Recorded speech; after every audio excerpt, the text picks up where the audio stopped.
काणकोणची आगोंद आणि गालजीबाग दर्या देग कासव संवर्धन केंद्र म्हण जाहीर केल्या। अंदू 3380 कासवांची पिलावळ जाली। वायल्ड लायफ सँच्युरीच्या स्पेशल विभागान कासवांची पिला सही सलामत दर्यान सोडली।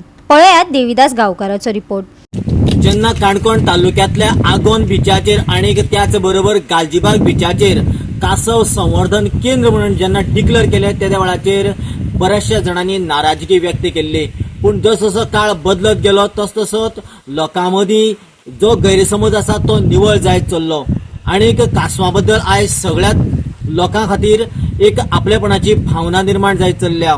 आणि दर वर्साक ज्या तरेन कासव अंडी घालताले आणि त्या मानान जर ह्या वर्साचे कॅल्क्युलेशन पळयलें जाल्यार सुमार डब्बल इतली कासवाची पिलावळ ह्या वर्साक तयार जाली। कालच हांगासर म्हणजेच गालजीबाग किनाऱ्याचेर जवळ जवळ 3380 कासवाचे पिल्लांनी जल्म घेतलो आणि त्या पिल्लांक रितसर पद्धतीन दर्यांक सोडपाचे काम गोवा गव्हर्नमेंटाच्या वायल्ड लायफ सँच्युरीच्या स्पेशल मरीन विभागान केल्ले। टोटल हॅचिंग जाले 3380।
गोवा 365 खातीर देविदास गावकार, गौतमी गावकार आणि सानिका नागवेकर।